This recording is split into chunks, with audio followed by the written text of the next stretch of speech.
Hey y'all, it's my review for the Real Housewives of Beverly Hills, episode 7 and 8. Sorry about the delay. I'm a little under the weather right now, but I think I can push through it. I'm good. We left off on the dinner party from hell. I'm so mad I couldn't get this review out. I think I just had a busy last week. But anywho, we left off on Sutton and kind of Garcelle too, like inquiring about Kyle's new ring. Like when Garcelle said, "Your marriage, what's with the ring?"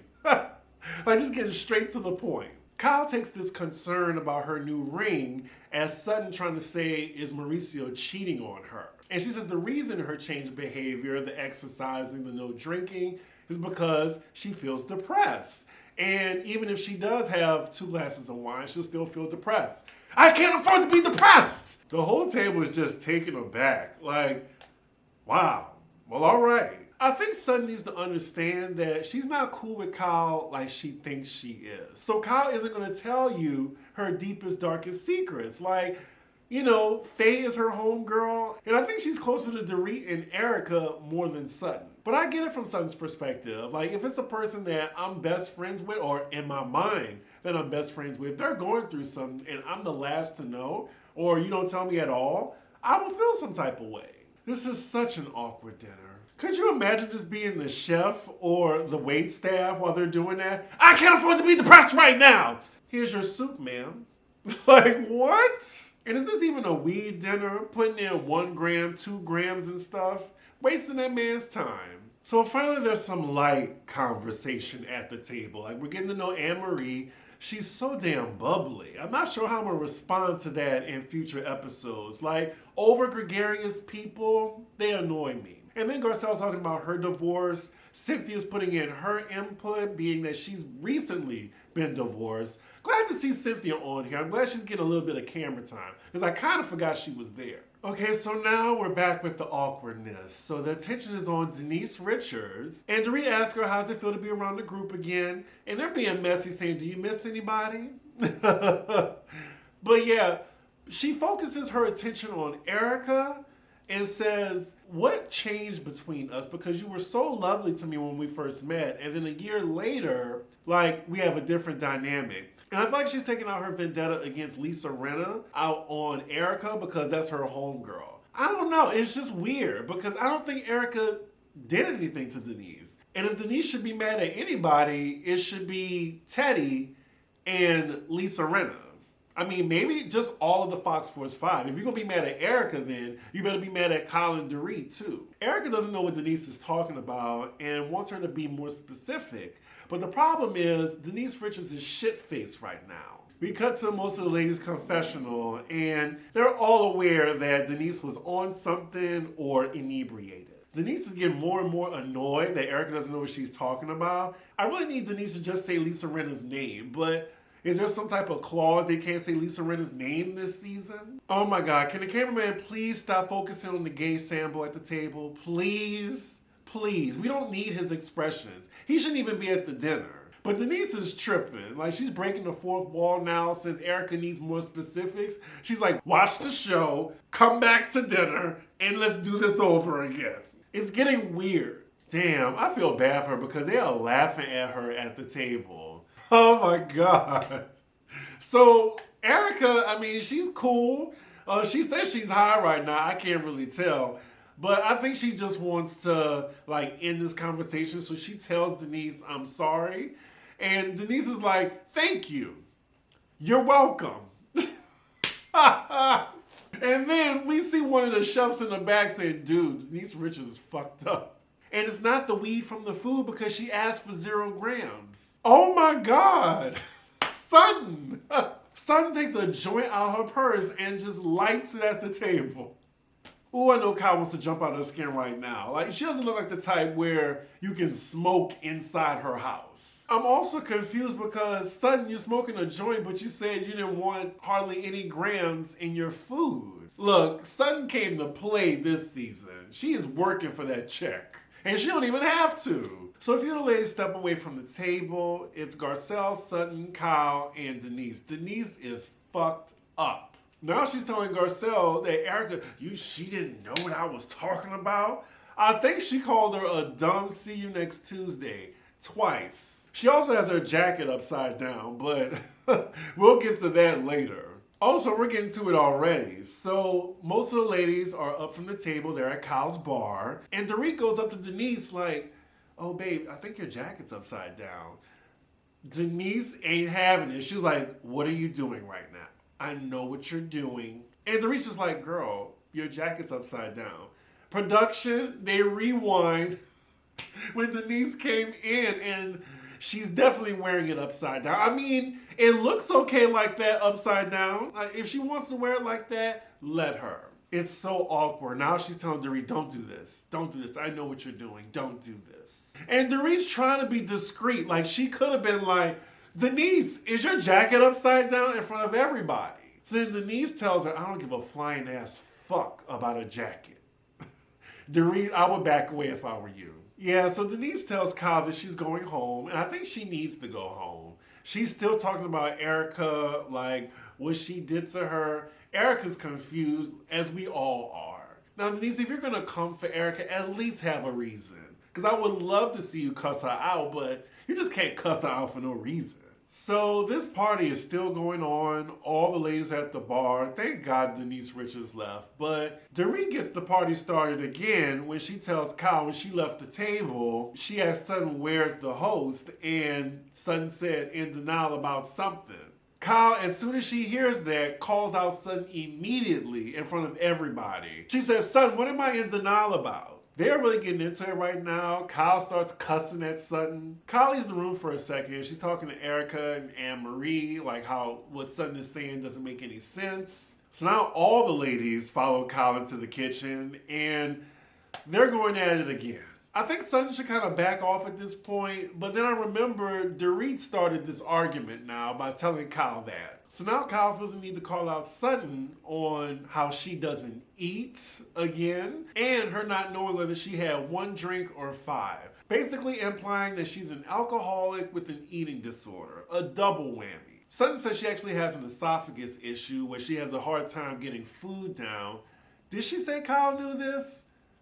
I don't know, but she feels very offended that Kyle tried to use that against her. Sutton then yells at Kyle, I'm sick of fighting with you. You already lost 2 sisters. You want to lose another one? Oh,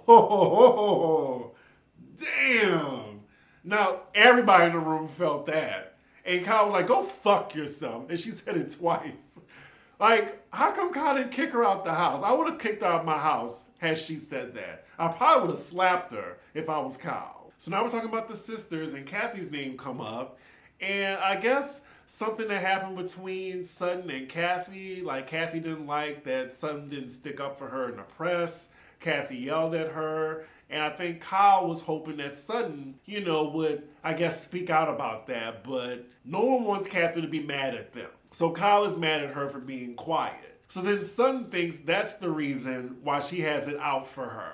Because during the reunion, Sutton could have vouched for Kyle, like how Kathy is. Then we cut to Erica's confessional, and she says, a lot of people are afraid of Kathy. She has the keys to the social standings in Beverly Hills. Erica doesn't care. We then cut to the flashback at the reunion where Erica said that she called the DJ an old effing FAG. And I believe it. And it's crazy that, the fans just don't care. Like, it's Erica's word against Kathy's. There's no proof. Look, I went to RHOBH that year. They booed Lisa Rinna and they were cheering Kathy. Kyle storms off, by the way, and she mumbles to herself that she wants everyone to leave. So it's quiet and awkward right now. This definitely was a dinner party from hell. Sutton is like, well, we can go now. Some of the ladies excuse themselves. Erica checks on Kyle, saying that she doesn't think there's anything wrong with her marriage. Kyle says, well, things aren't good right now, but I told y'all that. Well, that's the end of the party, thank God. Like, Kyle looks so rattled and sad. Like, her help feels sorry for her. They give her a hug, and she goes upstairs. So next scene, we get a montage of what some of the ladies are doing, and now we're with Kyle again, and she's meeting up with Anne-Marie. Looks like they're bonding, and we go back and forth from their confessionals saying why they like each other. So it looks like they're going to be adding Anne-Marie to the cast, like as full-time. I thought they wasn't because of the allegations with her husband, but we'll see. I'm pretty sure it's going to be brought up at the reunion. I'm gonna try to give Anne-Marie a chance, y'all, but her voice is just so grating. Like, oh my god, Kyle, oh my god, Kyle, we have so much in common, Kyle. I just want to take it down maybe 3 notches. We then get a little background of Anne-Marie, and I'm pretty sure Kyle is so glad to have another ally, since they ain't gonna let her bring Teddy back on. So then the two of them just talking about the previous evening, how crazy that was, and Kyle's just wondering why Sutton is coming for her. And she says she's also disappointed in Garcelle too. I'm sorry, but Kyle's just getting a dose of her own medicine. Like, she's been on the other side of interrogating women, different women, throughout her 13 seasons on this show. So next scene, we're with Crystal, Sutton, Garcelle, and Denise Richards having lunch. Hopefully Denise is a little bit more sober so we can understand what the hell is going on and why is she mad at Erica. So of course they're talking about the previous dinner from Sutton's perspective. Crystal does tell her though that was kind of low what you said about her sisters. I agree. I mean, we all know like how touchy a topic is with Kyle and her sisters. It's been since season 1. We're back with Kyle and Anne-Marie, and Kyle said that comment Sutton made was the nail in the coffin. So now Kyle's talking about Sutton's esophagus issue with Anne-Marie. And Anne-Marie's interested because she's in healthcare. She's an anesthesiologist, like Dr. Nicole. And I'm pretty sure the next time she sees Sutton, she's going to ask her about it. Can I just say, just watching this scene right now, I bet Kyle is so happy she has her own Garcelle. And I'm not implying anything, y'all. I'm just looking at the optics. Like, Kyle's like, I got my black friend too. How about that? So we're back with the other ladies, and now they're asking Denise, like, what was her problem with Erica? And now that she's sober, it looks like it didn't have to do with Lisa Rinna at all. It had to do when Denise had her party and her kids were there, Erica was talking about threesomes or whatever. I mean, why would she expect Erica to, like, remember that? And did she apologize that season? I don't remember. I mean, I hate that I'm on Erica's side, but she really didn't do anything to Denise. So next scene, we're with Dorit and PK. I'm not going to fast forward yet. So they're talking about Kyle and Mauricio and the problems in their marriage. I mean, can Dorit and PK talk though? Aren't they having problems? Dorit says she'll be there for Kyle, and that's the difference between her and Sutton. It's like when Kyle's ready to tell her, then she'll be there for her. So now PK and Dorit are having a debate about homeschool for their kids. Dorit wants to have them in homeschool for a while. I think up into their teens, and PK is like, absolutely not. They need a school experience. They need to be around other kids. I actually agree with PK. I think you're socially stifling them if you keep them in homeschool that long. Now, Dorit's issue is that PK is trying to have a say, but he's rarely there to have a say or see how the kids react to going back to public school. Very ironic how they're talking about Kyle and Mauricio's problems, and yet here they are. So it looks like they're on a stalemate on this issue. Next scene, we're with Erica meeting up with her creative director. They're in WeHo. I've been in this gay bar before. It's called Rocco's. Well, he's really been with her since the beginning of her music career, like since 2013. Erica says in her confessional that the only time in life when she feels present is on stage and during sex. Interesting. So they're talking about possibly having a Vegas show for Erica. She's having meetings with Live Nation. Oh, the privilege of being a white woman. I tell you. And she got it. She got that residency. I didn't go. But I mean, you know, I heard all the drama about it being like $1 or something.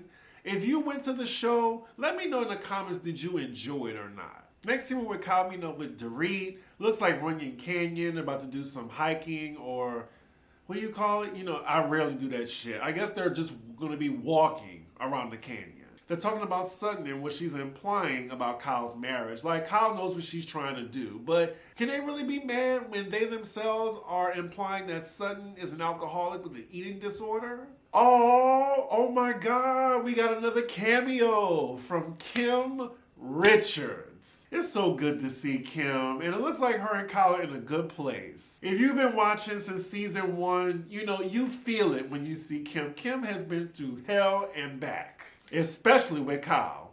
You're a liar and a second alcoholic.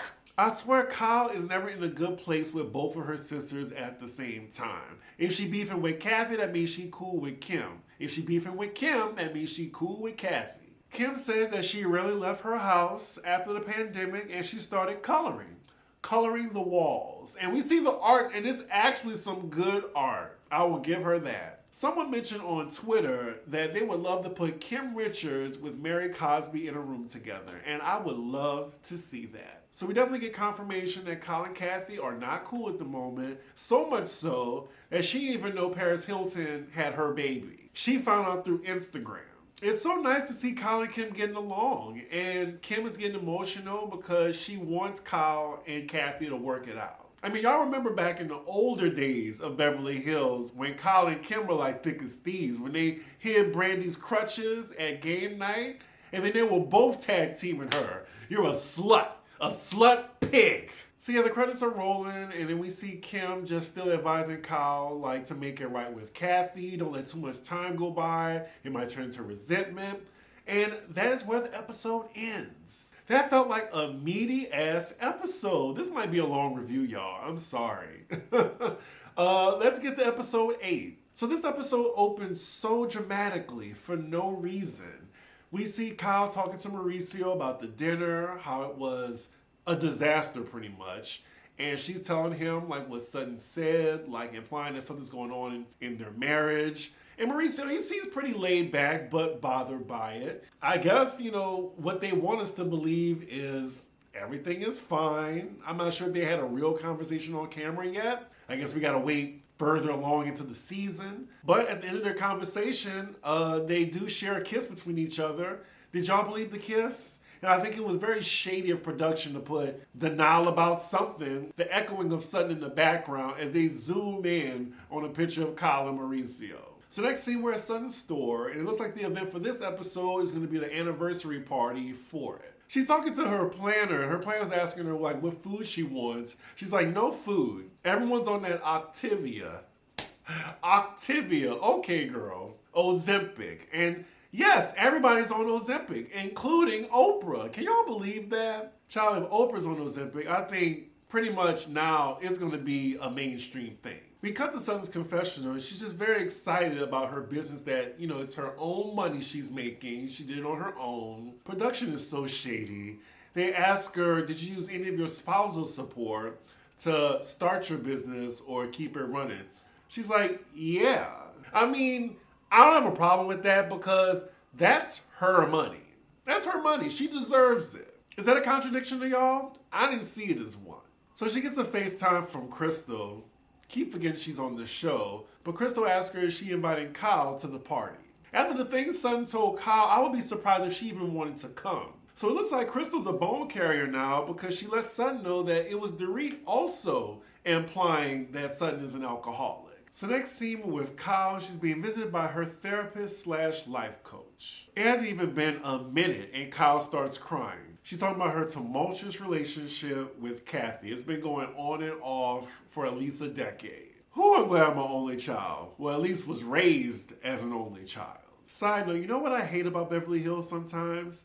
I rarely fast forward if y'all notice that. I fast forward on some other franchises, but look, that whole last episode was really good. I forgot to mention that, I enjoyed the last episode, but damn, this is going to be a long-ass review. I have nothing to fast forward. So then we find out in her session that one of her best friends took her life, and we've seen her on the show. Kyle is devastated by it. I mean, who wouldn't be?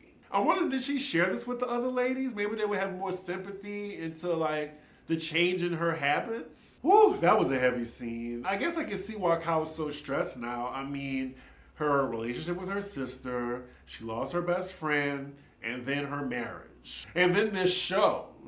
Next scene, we're with Garcelle getting dinner with her son and his girlfriend. Personally, I would be mortified to go on a date with my mom there, even if I was 15. But I get it, his mom is paying for dinner. Yeah, I wasn't that much of a mama's boy, even though my mom really wanted me to be. By this age, I wanted to be left alone. I wanted my independence. Like, Mom, stop it. I have my coat. I know it's cold.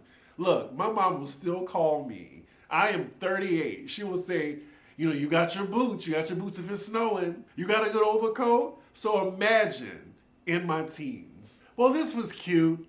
Fast forward. So next scene with Anne-Marie looking at her home life. Oh my God, her title card, those arms.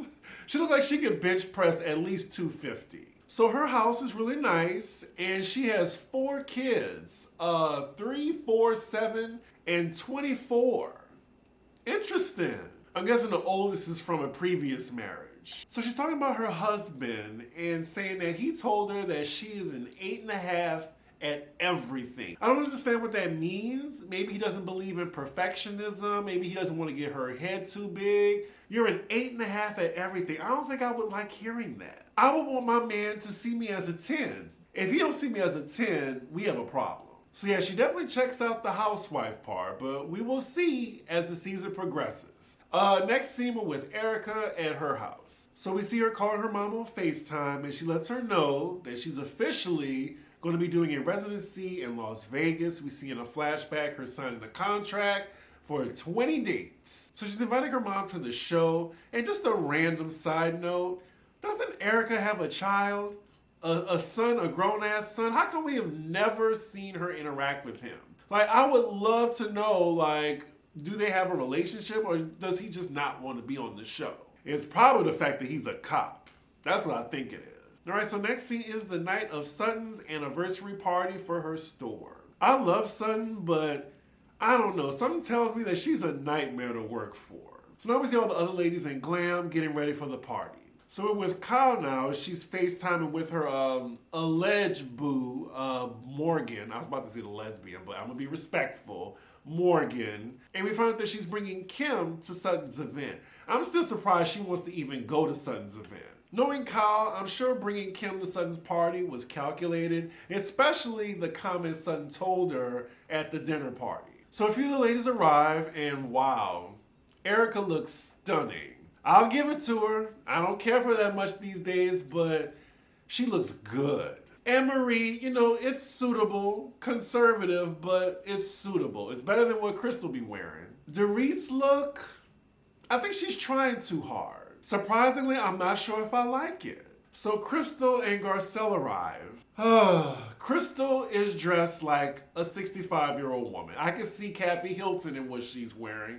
I can see Sutton, no shade, wearing what she's wearing. Crystal is my age. She should not be dressed like that. But anyway, she likes to dress matronly. I will let her. Garcelle, I think she needs to get a stylist. Or maybe if she already has one, to get a different one. I love her hair though. Yep, so I knew it. We're with Kyle and Kim on their way to Sutton's event. And Kyle says in her confessional that she can't wait for Sutton to see who she brings because, oh look, I do have a relationship with my sister. Well, at least one of them. So Kyle and Kim arrive, and Sutton already, off the bat, she peeped game. She know what Kyle trying to do. I'm just happy to see Kim back. I've missed her. And, you know, she's still quirky Kim, just minus the alcohol, thank God. So as we see Kim go up to Sutton, a few moments later, Kyle comes up, and it's so awkward between them. Kyle greets her as if she didn't say, go fuck yourself the last time they saw each other. I guess they're being cordial. I mean, unlike the Potomac ladies, they definitely know how to fake it up and move forward for a bit. So then later on, Sutton gives a very odd speech, and then talking about, you know, people throwing out labels, and hopefully women aren't labeling other women. So after that, you know, she goes and get a cocktail, and then she alerts Kyle, saying, I'm just letting you know I'm going to get a cocktail. And then tells Kim, I'm just letting mom know. Sutton is still on her petty. So Kyle then tells Sutton that she was just talking about one night where she couldn't tell how many drinks she had. Now, Kyle, you lying. You are lying. You said this woman has had frequent cocktails, and even your BFF Teddy says she carried vodka in her purse. So we take a break from Kyle and Sutton, and we're with the other ladies. Crystal and Garcelle are asking Erica her thoughts on Kyle's dinner party and what happened between her and Denise. Garcelle says she's so surprised at Erica's reactions now because, you know, the past 2 seasons, Erica was ready to like just blow up on a bitch. But Erica says she's in a better place now. And she also says she was high. So there's that. So we're back with Kyle and Sutton going back and forth. And Sutton feels like they need to clarify things. Kyle's like, really? Because why don't we clarify what you meant about me having a different piece of jewelry? She then calls her out for saying it was a makeup gift. But Sutton says, well, I didn't say that. Garcelle did.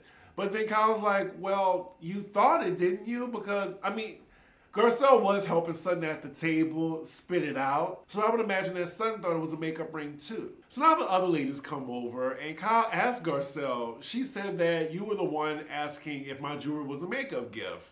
And Garcelle said, I did. And Kyle's asking, well, why does it have to be a makeup gift? How come it couldn't be an anniversary gift, a birthday gift, or I bought it for myself? And now Kyle's like, well, I'm wearing this jewelry. You didn't ask me about that. I bought this jewelry. I bought this jewelry. You just know petty ass Kyle went to the bank earlier that day, got out the vault all the jewelry she can possibly wear to bring to Sutton's party. Oh my God, this is so petty. So now they have Garcelle and Sutton analyzing the jewelry that Kyle is wearing. And production is showing the price and the name of the jewelry. So now Dorit has been pulled into the argument. She's standing up for Kyle like I would expect her to. And she's saying Sutton is talking about Kyle's marriage behind her back. So now Sutton calls Dorit out for talking behind her back, saying that she's an alcoholic and saying Crystal told her. So Dorit is quite perturbed that Crystal ran and told Sutton this. Because of Dorit's confessional, she's like, Crystal hardly even says her thoughts or opinions in this group, and now she has something to say? And Dorit has a point. When they were in Kyle's kitchen, they were talking about Sutton. Crystal was quiet about it. I mean, yeah, she told Sutton, but did she really defend her when she was there with them? Kind of like how this was on Housewives of Atlanta, when somebody went to, Sonya went to Candy to tell her what I think Courtney said, but then Candy was more concerned of what Sonya said in that moment, rather than telling her now. I think it's the same situation. So now we see Dorit go over to Crystal. Crystal, are you going around telling people? Like, before she can even get it out, Crystal's like, going around? What? Y'all know how long-winded Dorit can be to get to the point. Crystal even makes fun of it in her confessional. But to Crystal's credit, all she did was go back and tell Sutton. She didn't tell everybody else that they were saying that Sutton was an alcoholic. It looked like she's going on and on and on about her point. Crystal is really getting an earful from Dorit right now. All she can do is tilt her head back and say, I'm bored. So now Sutton and the rest of the ladies sit down to join the conversation. Uh-oh. So new girl Anne-Marie gets into it. She calls out Sutton for taking her medicine for her foot while drinking. And they catch her 20 minutes ago saying she could drink on it. Anne-Marie was just telling her, well, you can't. And you know, she's a doctor, so she knows what she's talking about. Sutton is like, well, my doctor told me that I can. But Anne-Marie tells her, well, you can take it together, but they're really not supposed to mix. Sutton versus the new girl. Okay, I'm interested. I am clocked in for this. Sutton is like, well, you're not my doctor. I don't think Anne-Marie's yelling. Is she? Let me rewind. Okay, she gotta raise her voice a bit. Like, the tone is getting more, I don't want to say aggressive towards a black one. I'm trying to think of another one. The tone is getting more pointed. So it's like, why am I having a doctor's appointment right now? I was trying to catch what Kim said. She said son can use a little work on her walls. I brought my markers. Could you imagine if Kim just pulled some markers out of her purse and started drawing on Sutton's walls? I've missed Kim. I needed this laugh today. So Anne-Marie and Sutton are still going back and forth. Sutton tells her, do you need my health insurance card? So the gist of this conversation, Sutton basically has a small esophagus. Sutton then tells Anne-Marie, are we good? Are we good, doctor? Anne-Marie's like, that is so condescending. I'm just letting you know what you said didn't medically make sense. Well, all right. I mean, see, this is what I need. I need a new fight. Like, you know, some different fights. Because Kyle and Sutton, that's kind of wearing me down right now. Garcelle and Dorit, very expected. So I welcome this new beef. So then after all that, we move on to lighter conversation, and everyone's just congratulating Sutton on her store, even in their confessionals, nothing shady. And then they all take pictures, and now Kyle and Sutton are good? Really? But yeah, that's where the episode ends. I enjoyed those 2 episodes. I'm glad I'm finally caught up. And then we're treated to the mid-season trailer already. But yeah, we see, like, we gonna get the white party. The ladies are going to Spain. We see a few fights. We kind of see Crystal get activated thanks to Anne-Marie. I'm looking forward to the season. But with that, y'all let me know what y'all thought of the episodes. As y'all can tell, like, my voice is getting a little strained because I'm under the weather. I'm gonna try to get this out as soon as possible. But yeah, with that, make sure you like, comment, and subscribe, and I will see you for the next episode. Bye.